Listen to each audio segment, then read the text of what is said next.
Hello guys, welcome back to my channel. आज हम लोग बात करने वाले हैं गवर्नमेंट स्कूल्स की असलियत के बारे में। मतलब जो दिल्ली गवर्नमेंट के स्कूल्स होते हैं उनमें इन रियल ग्राउंड लेवल पे क्या क्या चीज़ें एक्चुअल में होती है। तो पहले तो जब हम गवर्नमेंट मॉडल स्कूल्स की तरफ देखते हैं तो सबसे पहली चीज़ जो हमें माइंड में रखनी चाहिए वो ये है कि जो हमारे स्कूल में, दिल्ली गवर्नमेंट स्कूल में जो बच्चे आते हैं वो कहाँ से आ रहे हैं। Mostly I am not saying 100%, लेकिन 90% जो बच्चे आते हैं वो डिप्राइव्ड क्लासेस से आते हैं। मतलब कि they are not financially strong. और आप भी जानते हो कि अगर किसी की हालत, किसी परिवार की हालत ऐसी है कि वो फाइनेंशियली स्ट्रॉन्ग नहीं है तो उनके बच्चों पे मेंटली, इमोशनली कितना ज़्यादा प्रभाव पड़ता है उनके माइंड में। अच्छा खाना नहीं मिल पाता, अच्छा न्यूट्रिशन नहीं मिल पाता उन्हें। लेकिन देखना ये है कि जो दिल्ली गवर्नमेंट के स्कूल्स है, क्या वो सच में बच्चों को ऐसा प्लेटफॉर्म प्रोवाइड कर पाते हैं कि वो अपना अच्छे से पढ़ाई कर सके। जो उनके घर में चीज़ें हो रही हैं, पैसों की वजह से लड़ाई होती है, झगड़ा होता है, आप अच्छे से अपना लाइफस्टाइल मेंटेन नहीं कर सकते। तो इन सारी चीज़ों का जो प्रभाव एक बच्चे पे होता है, क्या दिल्ली गवर्नमेंट के स्कूल्स उन सब चीज़ों को बच्चे के माइंड से निकाल पाने में और उसे आगे बढ़ाने में, उसकी लाइफ में ग्रोथ करने के लिए क्या वो इतना अपना योगदान दे रहे हैं। दूसरी बात जो हम यहाँ पे डिस्कस करने वाले हैं इज दिस कि जो दिल्ली गवर्नमेंट के स्कूल में जो टीचर्स हैं उनका क्या रोल होता है। Third thing that we are going to talk about कि अगर बच्चे इतने डिप्राइव्ड क्लासेस से आ रहे हैं तो क्या दिल्ली गवर्नमेंट के स्कूल्स में कुछ ऐसी स्कीम्स हैं जो ये जो डिप्राइवेशन है बच्चों का ये खत्म कर सके या फिर उन्हें हेल्पफुल कर सके। क्या कोई ऐसी स्कीम्स है?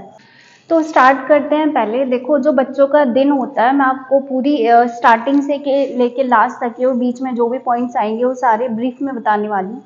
जब बच्चे आते हैं सुबह, उनका स्कूल स्टार्ट हो जाता है। जो मॉर्निंग शिफ्ट होती है, मोस्टली आई हैव सीन की अराउंड 7 उनकी शिफ्ट स्टार्ट होती है and they leave there by 7 to 2:30। लेकिन जो इवनिंग की शिफ्ट होती है वो रहती है 12:30 to 6:30। तो जब बच्चे आते हैं सुबह, एक तो असेंबली कराई जाती है, सबको पता है असेंबली का दिल्ली गवर्नमेंट मॉडल स्कूल्स पे बहुत बड़ा प्रभाव है, क्योंकि वहाँ पे आपकी पॉजिटिव थॉट्स दी जाती है, वहाँ पे न्यूज़पेपर की जो हेडलाइंस होती है मेन वो दी जाती है। प्लस आपके स्कूल में अगर बच्चे ने बहुत अच्छा किया है किसी फील्ड में तो उसे वहाँ पे इनाम दिया जाता है। प्लस कभी कभी प्रिंसिपल सर आके या फिर प्रिंसिपल मैम आके अपनी स्पीच देती है, बच्चों को मोटिवेट करती है। ओवरऑल जब बच्चे ऐसे माहौल से आ रहे हैं जहाँ पे वो लड़ाई झगड़ा देखते हैं, वो चोरी चकारी देख रहे हैं, तो जब वो स्टार्टिंग में सुबह आते हैं असेंबली में तो they feel very positive.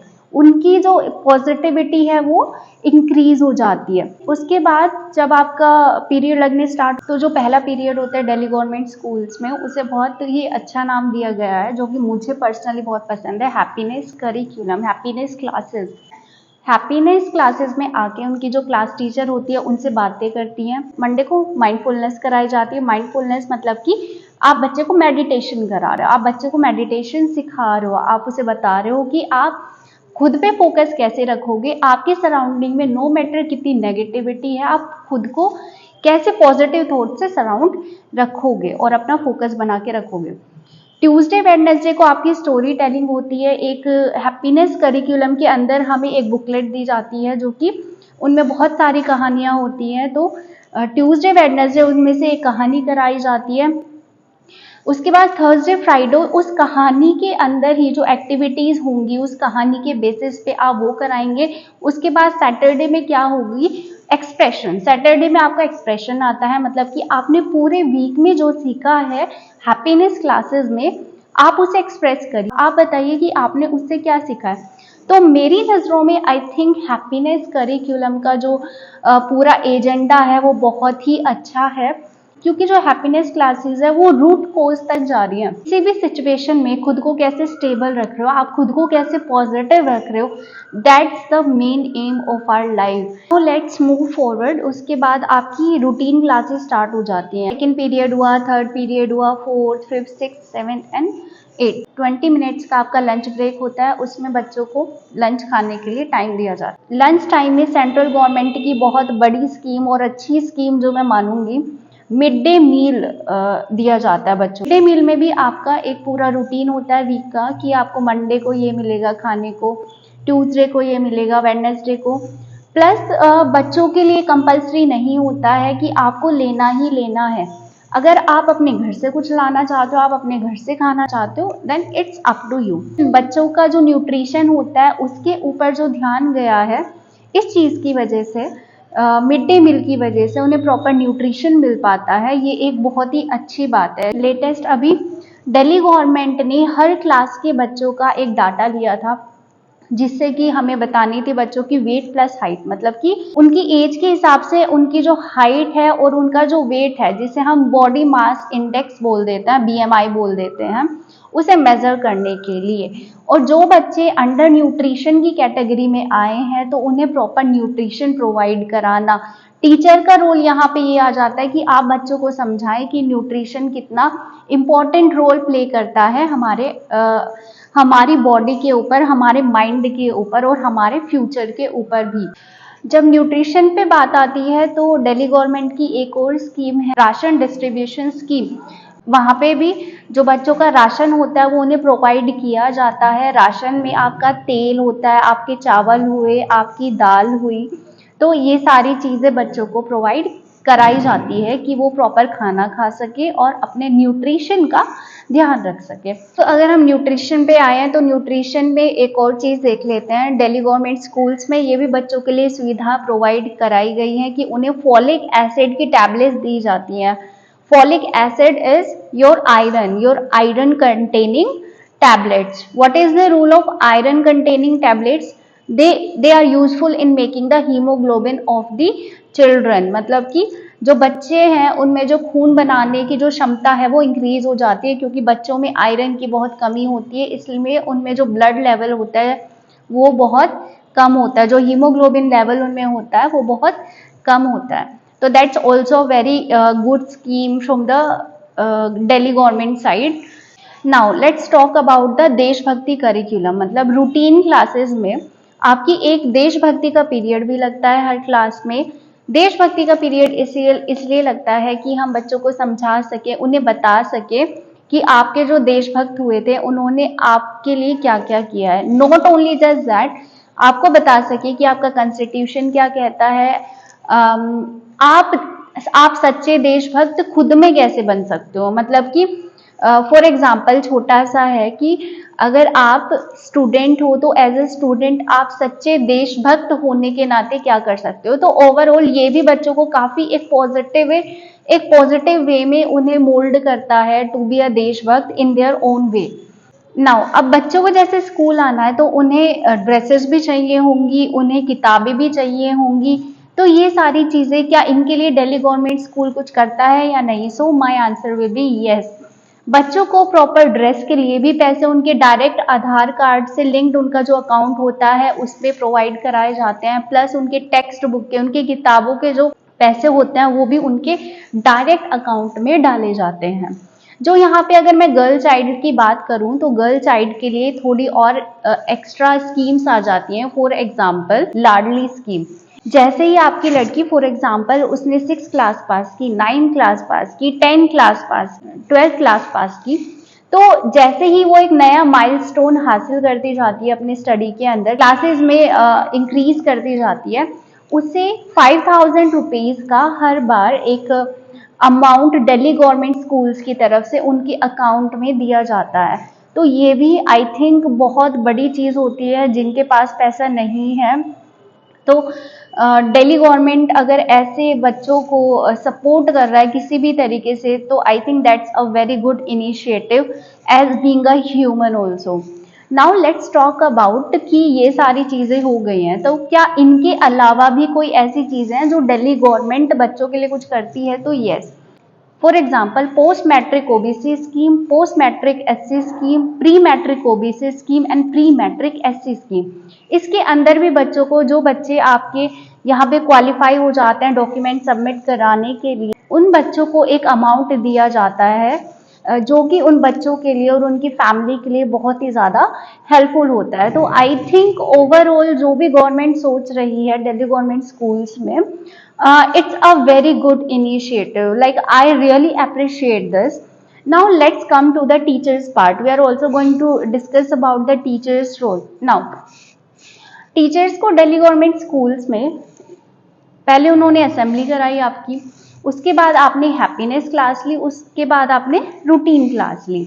Now teacher का रोल यहाँ पे एक रजिस्टर मेंटेन करना हो गया, प्लस एक मॉनिटर डायरी हो गई, उसे मेंटेन करना बहुत ज़रूरी होता है, जो कि हर क्लास में होती है मॉनिटर डायरी, कि आपका हर पीरियड में जो भी टीचर आया है उसने आज क्या काम कराया है, उसके साइन होंगे उस मॉनिटर डायरी पे। Monitor diary overall is a proof कि आपका जो टीचर है वो क्लास में गया है और उसने पढ़ाया है। नाउ उसके बाद जो आपने देखा होगा दिल्ली गवर्नमेंट स्कूल्स बहुत इम्प्रूव कर चुके हैं, हर रूम में आपका कैमरा होता है। तो जो कैमरे होते हैं इट्स ऑल्सो प्रूफ कि आपके जो टीचर्स हैं वो कैसा पढ़ा रहे हैं, तो प्रिंसिपल डायरेक्ट उन पे नज़र रखते हैं। नाउ पढ़ाने के अलावा, रजिस्टर मेंटेन करने के अलावा क्या टीचर के पास कोई और भी काम होते हैं? So yes, Delhi government teacher के ऊपर बहुत सारे काम होते हैं। फॉर एग्जाम्पल हम स्टार्ट करते हैं कि मिड डे मील से, तो हमें एक तो चीज़ ध्यान में रखनी होती है किस बच्चे ने मिड डे मील लिया है, किस बच्चे ने नहीं मिला है, तो हम उन्हें समझाते भी हैं न्यूट्रिशन के बारे में। दूसरी बात जो है वो हो जाती है, फॉर एग्जाम्पल फॉलिक एसिड की टैबलेट्स बच्चों को दी गई, तो उसका एक रिकॉर्ड भी तो मेंटेन करना पड़ेगा ना, कि किस बच्चों को मिली है, किस बच्चे को नहीं मिली है। उसके बाद जो आपका राशन डिस्ट्रीब्यूशन का जो होता है प्रोसेस, उसमें भी टीचर्स को एक पूरा रिकॉर्ड मेंटेन करना होता है कि किस बच्चे को राशन मिल गया, किस बच्चे को राशन नहीं मिला, उनके पेरेंट्स के साइन वो आधार कार्ड लेके आएंगे, मतलब बहुत सारी चीज़ें होती हैं, उनका पूरा रिकॉर्ड मेंटेन किया जाता है प्रॉपरली। नाउ मैंने आपको बताई स्कीम्स होती हैं, post matric OBC, pre matric OBC, post matric SC, pre matric SC, तो इनका भी पूरा एक रिकॉर्ड मेंटेन किया जाता है कि आपका जो इनमें जो डॉक्यूमेंट्स चाहिए होंगे कि आपके पास कास्ट का एफिडेविट है या नहीं है, आपके पास इनकम का जो सर्टिफिकेट बनाया जाता है वो है या नहीं है। तो there are so many certificate that we collect and then we give it to the main in charge. उसके बाद आपकी फैकल्टी मीटिंग्स भी होती हैं हर वीक में, कि फॉर एग्जांपल मंडे को आपकी इंग्लिश की मीटिंग होगी, फ्राइडे को आपकी साइंस की मीटिंग होगी, फैकल्टी मीटिंग होती है, जिसमें हम डिस्कस करते हैं कि चीज़ों को और अच्छा कैसे बनाया जा सकता है, आपकी जो हमारा जो टीचिंग प्रोसेस है उसे हम और इफेक्टिव कैसे बना सकते हैं। उसके बाद जो होता है आपका जैसे लाडली स्कीम हुई, लाडली स्कीम्स के भी सारे प्रॉपर डॉक्यूमेंट्स हम देखेंगे, फिर उसे इंचार्ज को दिया जाता है। सबसे बड़ा रोल आई गेस टीचर का जो होता है, और टीचर बहुत ज़्यादा इस चीज़ में इन्वॉल्व भी रहता है पूरा दिन, इज़ द काउंसलिंग प्रोसेस। मतलब कि हम बच्चों को काउंसिल कराने में यहाँ पे बहुत ज़्यादा टाइम लगाते हैं, और जो कि बहुत ज़्यादा ज़रूरी भी है। मैंने माना कि रिकॉर्ड मेंटेन्स करने में बहुत ज़्यादा टाइम जाता है, लेकिन बच्चे को काउंसिल करने में चाहे टाइम जाए या ना जाए, लेकिन is a very important thing. आप बच्चे को सही गाइडेंस दोगे, आप उसे समझाओगे नेगेटिव से पॉजिटिव की तरफ मूव कैसे करे, अपना करियर कैसे देखे। तो गवर्नमेंट स्कूल्स में यहाँ पे बच्चों की ऐसी ऐसी प्रॉब्लम्स आती ही रहती है, बट या दिस इज द ट्रूथ, और हमें ये समझना होगा कि सिचुएशन है ये, और बीइंग अ टीचर कि हमें ही यहाँ से इन बच्चों को निकालना होगा। मेरे यहाँ पे जितने भी साथी हैं वो अपना 100% देते हैं बच्चों को काउंसिल करने में, उनके पेरेंट्स को काउंसिल करने में। Now let's talk about the difference between the guest teachers and the permanent teachers. तो उसमें मुझे लगता है कुछ परमानेंट फैकल्टी 100% में से जो 90% फैकल्टी होती है वो गेस्ट टीचर्स से बहुत अच्छे से मिलके रहती है। मतलब गेस्ट टीचर्स को कभी ऐसा भी फील नहीं होता है कि they our guest teachers, but 10% में कुछ जो टीचर्स परमानेंट टीचर्स आ जाते हैं। समटाइम्स मैं ये नहीं बोलूँगी they actually do this, but मान लो कभी किसी के साथ लड़ाई हो गई गेस्ट टीचर के साथ, तो दे से दिस पॉइंट कि ये गेस्ट टीचर है, लेकिन ये कभी कभी होता है। ओवरऑल सब बहुत अच्छे से मिलके रहते हैं। मुझे तो मतलब हमेशा ऐसा लगता है कि हम सब एक हैं, और permanent faculty is very sweet, they are so collaborative, so I just want to thank the permanent faculty of the schools, जिन्होंने बहुत अच्छे से एक बैलेंस बना के रखा है between the guest teachers. And the permanent faculty. क्योंकि आप जब ऊपर होते हो ना किसी से, तो आपके लिए बहुत आसान होता है किसी को भी नीचा दिखाना। बट यहाँ पे दिल्ली गवर्नमेंट स्कूल्स में सब इतने अच्छे तरीके से रहते हैं कि कभी फील ही नहीं होता कि there is a difference between us. Now let's move to the next part कि जब ये सारी चीजें हो गई स्कूल की, क्या हम इन रियल गवर्नमेंट के स्कूल्स हैं, क्या वो बच्चों को वो चीज प्रोवाइड करा रहे हैं जो वो चाहते हैं? चाहना क्या है, what is the main point here, कि क्या वो अपनी लाइफ में इतने सक्सेसफुल हो पाते हैं कि वो एक अच्छे मुकाम तक पहुंच सके? तो yes, there are so many examples in our school also. मैंने यहाँ पे कई बच्चे ऐसे भी देखे हैं जिनके पास रात को खाना खाने के लिए भी अच्छे से पैसे नहीं होते हैं। मतलब कि वो क्या करेंगे, ज्यादा करेंगे एक ब्रेड ले आते हैं, ब्रेड से अपना रूखा सूखा खा लिया, ज्यादा करा चाय बना ली ज्यादा पानी डाल के। तो ये सारी सिचुएशन होती है। किसी किसी का मैंने सुना है फॉर एग्जाम्पल कि मम्मी नहीं है, खाली पापा के साथ रह रहे हैं। तो the main point here is कि मुझे लगता है कि यस, आई थिंक पूरे, और यस, और जो टीचर्स होते हैं दिल्ली गवर्नमेंट स्कूल्स के, मेन थिंग इज कि वो बहुत ज्यादा फ्रैंक होते हैं बच्चों के साथ। इतने ज्यादा फ्रैंक होते हैं कि बच्चे कोई भी प्रॉब्लम होती है वो आके बता देते हैं कि मैडम ऐसा हुआ, सर ऐसा हुआ, क्या मुझे ऐसा करना चाहिए? तो ये चीज देख के मुझे बहुत खुशी होती है कि एक जो बॉन्डिंग बनाई गई है दिल्ली गवर्नमेंट के स्कूल्स में between a teacher and a student is very beautiful, very beautiful. मैं एक प्राइवेट स्कूल से पढ़ी हूँ, बट इतनी अच्छी बॉन्डिंग, इतनी अच्छी फ्रैंकनेस मैंने अपने स्कूल टाइम में भी नहीं देखी थी। So that's a very beautiful thing. I think beautiful thing हम सबने बनाया है मिलके। तो ओवरऑल एक समरी देती हूँ कि जो दिल्ली गवर्नमेंट के स्कूल्स हैं उन्होंने बच्चों की खुशी के ऊपर ध्यान दिया है, बच्चे के न्यूट्रिशन के ऊपर बहुत ध्यान दिया है, एक टीचर और बच्चे के बीच में एक जो ब्यूटीफुल बॉन्ड होता है उस पर बहुत ध्यान दिया है। और जो हमारे टीचर होते हैं, देयर इज नो डाउट, ये तो कहने की बात है ही नहीं कि जो हमारे टीचर्स हैं वो बहुत अच्छे से पढ़ाते हैं बच्चों को। उनके खुद के पास जितनी भी नॉलेज होती है वो बच्चों को प्रोवाइड कराने की कोशिश 100% करते हैं। तो मेरा लास्ट में मैं बस यही कहना चाहूंगी, I hope you guys like this video, and if you do like this video, do like, comment, share and subscribe to my channel. Thank you.